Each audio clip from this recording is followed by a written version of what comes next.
இப்போ loan period எவ்வளோ? 20 வருஷம். லோன் அமௌண்ட் 50 லட்சம். வட்டி எல்லாமே அதே தான். இப்போது நீங்கள் 44,986 இது வந்துட்டு எக்ஸ்ட்ரா 2, அதாவது 12 இல்லாமல் 14 பே பண்ணுறீங்க அப்படின்னா உங்களோட லோன் அமௌண்ட் கிட்டத்தட்ட 21 லட்ச ரூபா கம்மியாகும். 58 லட்ச ரூபா நீங்கள் இன் ஜென்ரல் 12 இஎம்ஐ கட்டினீங்க அப்படின்னு சொன்னால் வட்டியாக மட்டும் பே பண்ண போகிறீங்க. இப்போ 21 லட்ச ரூபா கம்மியாகுது. அண்ட் உங்களோட கடன் காலகட்டத்திலேருந்து 5 வருஷம் கம்மியாகுது. நம்மள மாதிரியான மிடில் கிளாஸ்ல இருக்கக்கூடிய மக்களா இருக்கட்டும், இல்ல லோயர் மிடில் கிளாஸ்ல இருக்கக்கூடிய மக்களா இருக்கட்டும், எல்லாருக்கும் இருக்கக்கூடிய மிகப்பெரிய கனவு லட்சியம் அப்படிங்கிறது சொந்தமா ஒரே ஒரு வீடு நமக்கு இருக்கணும்ன்றது ஆசை. பட் நிறைய பேர், நானே நிறைய வீடுக்குள்ள சொல்லியிருக்கிறேன், சொந்த வீடு வாங்கி தேவையில்லாம கடன் அப்படிங்கிற ஒரு புதக்குழிக்குள்ள போய் விழுந்துடாதீங்க அப்படின்னு நான் மட்டும் இல்ல நிறைய பேர் சொல்லியிருப்போம். பட் என்னதான் இருந்தாலும் கஷ்டப்பட்டு சம்பாதிச்சு இந்த ஒரு வாழ்க்கையை வாழ்ந்துட்டு இருக்கோம். நம்மளோட சொந்த வீட்டுல வாழ்ந்துட்டு போகணும் அப்படிங்கிறது தான் ஒரு பெருமையாவும் ஒரு ஆசையாவும் இருக்கு. பரவாயில்ல, நீங்க சொந்த வீடு வாங்குங்க. நம்ம கையில மொத்தமா பணம் இல்ல, ஆப்வியஸா பேங்க்குக்கு போய் ஒரு கடன் தான் வாங்குவோம். பட் அந்த ஒரு கடன் 20 வருஷம் 30 வருஷம் அப்படின்னு போட்டுட்டு காலங்காலமா நம்ம கடன் கட்டியே மாலங்குலாட்டி போதும் போது நமக்கு ஆயிடும். பட் அந்த ஹோம் லோன் வாங்கி சரியான முறையில் நீங்க கட்டுனீங்கன்னா போதும், 30 வருஷத்துல முடிக்க வேண்டிய கடனை 20 வருஷமோ இல்ல 15 வருஷத்துலயும் முடிச்சிடலாம். அப்படி சீக்கிரமா கட்டி முடிக்கிறது மூலமா எத்தனை லட்சம் ரூபாய் வரைக்கும் சேமிக்கலான்றத சொன்னா நிச்சயமா நீங்க அதிர்ந்தே போயிருவீங்க. அது எவ்வளவு, எப்படி நம்மளுடைய வீட்டு கடனை ரொம்ப சீக்கிரமா கம்ப்ளீட் பண்ணி முடிக்கிறது அப்படிங்கிறது தான் இந்த வீடியோல நம்ம தெரிஞ்சுக்க போறோம். Welcome to freedom Tamil Mani channel. நான் உங்க யுவராணி. 20 வருஷத்துக்கு நான் லோன் வாங்கிட்டேன், 10 வருஷத்துல என்னால் திருப்பி கட்ட முடியுமா? முடியும். எப்படி அப்படிங்கிறதான் வந்துட்டு இந்த மாடியூலில் நம்ம டிஸ்கஸ் பண்ண போகிறோம். இப்போது நம்ம அந்த இன்ட்ரெஸ்ட் கால்குலேஷன் வந்து பார்த்தோம்ல, அதாவது நம்ம இஎம்ஐ வந்துட்டு கட்டிக்கிட்டு இருக்கோம். அந்த இஎம்ஐ வந்துட்டு இன்ட்ரெஸ்ட்டாக எவ்வளோ போகுது, பிரின்சிபலாக எவ்வளோ போகுது அப்படிங்கிறது வந்துட்டு நம்ம செகண்ட் மாடியூலில் வந்துட்டு கிளியராக புரிஞ்சுக்கிட்டோம். கிட்டத்தட்ட ஒரு வருஷம் நம்ம கட்டணும் அப்படின்னு சொன்னால் 1.87% தான் வந்துட்டு நம்ம கடன் அடைச்சிருப்போம். ஸோ அந்த மாதிரி வந்துட்டு 50% வந்து நம்ம கடன் அடைக்க 14 வருஷம் ஆக போகுது. இதை வந்து நம்ம கிளியராக கால்குலேஷன் வழியாக புரிஞ்சுக்கிட்டோம்.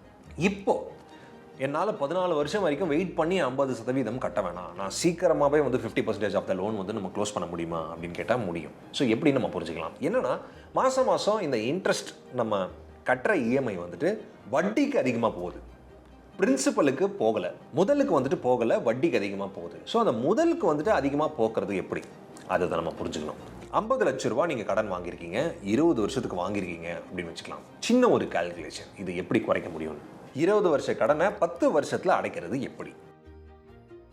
லோன் அமௌண்ட் 50 லட்ச ரூபா, லோன் காலகட்டம் நமக்கு 20 வருஷம், இஎம்ஐ 44,986 ரூபாய், பிரின்சிபல் அமௌண்ட் அதாவது முதல் எவ்வளோ கட்டணும்? 50 லட்சம், வட்டி எவ்வளோ கட்ட போகிறோம்? கிட்டத்தட்ட 58 லட்சம்.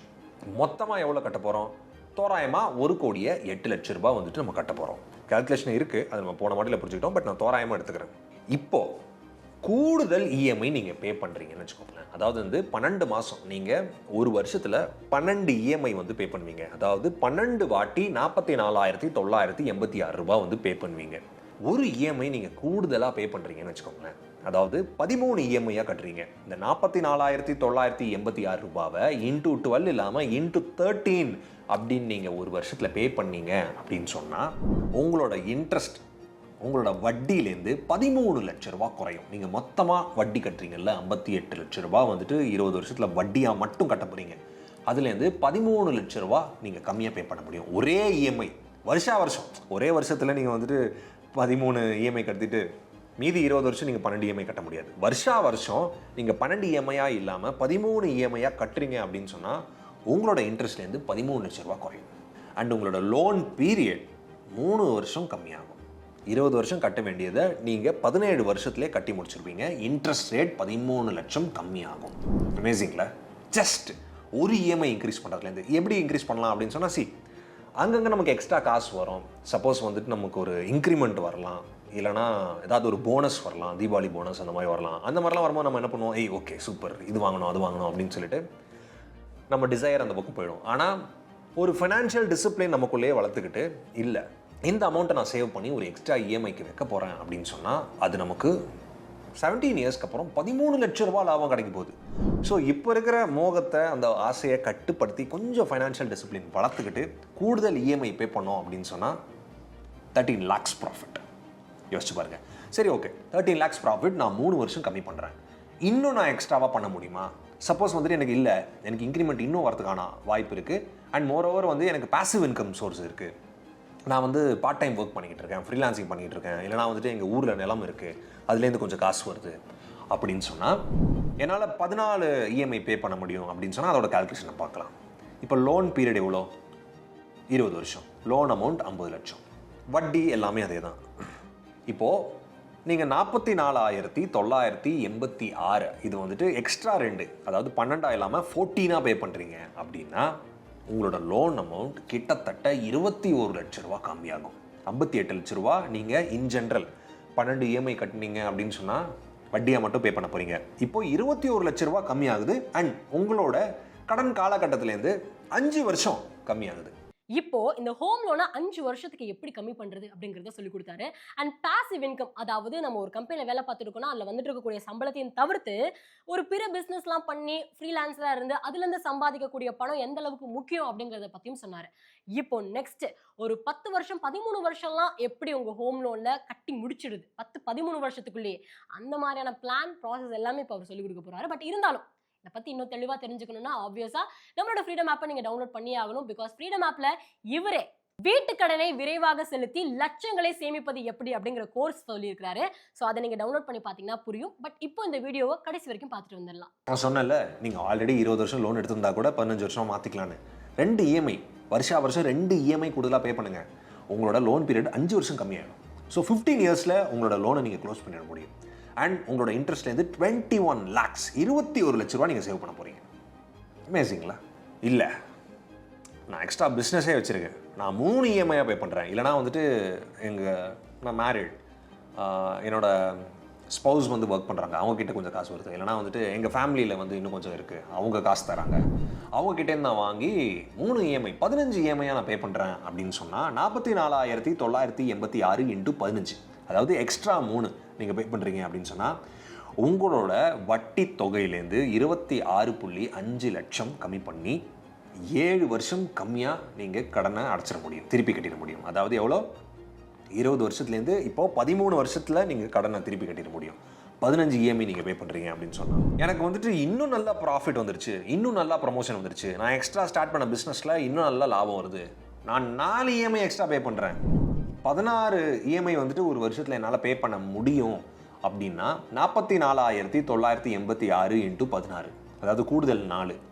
அப்போது உங்களோட இன்ட்ரெஸ்ட்லேருந்து 30.5 லட்சம் கம்மியாகுது. அண்ட் 10 வருஷம் உங்களோட டென்யூர் கம்மியாகுது. ஸோ நான் ஏற்கனவே ப்ராமிஸ் பண்ண மாதிரி ஏற்கனவே வந்துட்டு எப்படி 10 வருஷம் கூடுதலாக, எப்படி 10 வருஷம் சீக்கிரமாக நம்ம வந்து கடனை திருப்பி கட்டலாம் அப்படின்னு சொன்னதுக்கான கால்குலேஷன் மெத்தட் இதுதான். நீங்கள் 16 இஎம்ஐ வந்து பே பண்ணி உங்கள் இன்ட்ரெஸ்ட்லேருந்து 30.5 லட்ச ரூபா, கிட்டத்தட்ட 30 லட்ச ரூபா வந்து நீங்கள் கம்மி பண்ணிக்கலாம். அண்டு 10 வருஷம் உங்களோட கடன் காலகட்டத்தில் கம்மி பண்ணிக்கலாம். இந்த கால்குலேஷன் உங்களால் பண்ண முடியுமா? இந்த அளவுக்கு எக்ஸ்ட்ரா இஎம்ஐ உங்களால் கொடுக்க முடியுமா அப்படின்னு நீங்கள் கால்குலேட் பண்ணி பாருங்கள். சப்போஸ் கொடுக்க முடியும், சப்போஸ் எக்ஸ்ட்ரா மணி இருக்குது அப்படின்னு சொன்னால் அதில் வேறு எதையாவது செலவு பண்ணாமல் இல்லை வேறு எங்கேயாவது இன்வெஸ்ட் பண்ணாமல் உங்கள் லோன் பீரியடை நீங்கள் கம்மி பண்ணிகிட்டே வந்தீங்க அப்படின்னு சொன்னால் நீங்கள் கிட்டத்தட்ட 10 வருஷம் முடிவில் 30 லட்ச ரூபா எக்ஸ்ட்ரா சேவ் பண்ணியிருக்க போகிறீங்க. ஸோ அது கிட்டத்தட்ட நீங்கள் முதலீடு பண்ண மாதிரியான கணக்கு தான். இந்த கால்குலேஷன் உங்களுக்கு புரிஞ்சிருக்கும் அப்படின்னு நினைக்கிறேன். ஸோ இந்த கடன் வந்து நீங்கள் எப்படி எவ்வளோ சீக்கிரம் திருப்பி கட்ட முடியும்?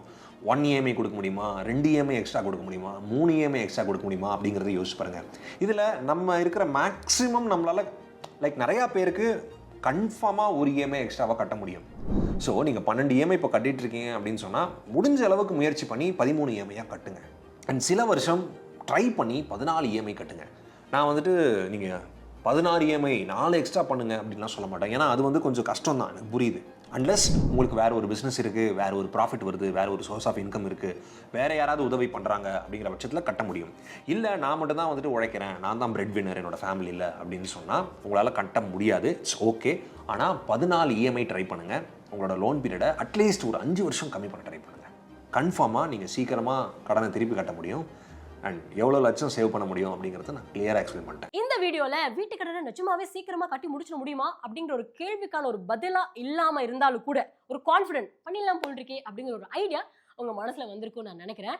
பட் இருந்தாலும் இந்த ஒரு கோர்ஸ் பத்தி இன்னும் இன்டெப்தா நீங்க தெரிஞ்சுக்கணும் அப்படின்னா நம்மளோட ஃப்ரீடம் ஆப்பை டவுன்லோட் பண்ணணும். அதுல பாத்தீங்கன்னா வீட்டு கடனை விரைவாக செலுத்தி லட்சங்களை சேமிப்பது எப்படி அப்படிங்கிறதுக்கான ஒரு கோர்ஸ் இருக்கு. நீங்க அதை செக் பண்ணி பாத்தீங்கன்னா உங்களுக்கு இன்னும் கொஞ்சம் கிளாரிட்டி கிடைக்கும் நான் நினைக்கிறேன். ஸோ அந்த ஒரு கோர்ஸோட லிங்க் இந்த வீடியோ டிஸ்கிரிப்ஷன் கொடுக்க சொல்றேன், போய் செக் பண்ணி பாருங்க. அண்ட் இந்த வீடியோ பத்தின கருத்துக்களை யுவராணி எனக்கு நீங்க தெரியப்படுத்தணும்னு ஆசைப்பட்டீங்கன்னா மறக்காம கமெண்ட்ல தெரியப்படுத்துங்க. தேங்க்யூ.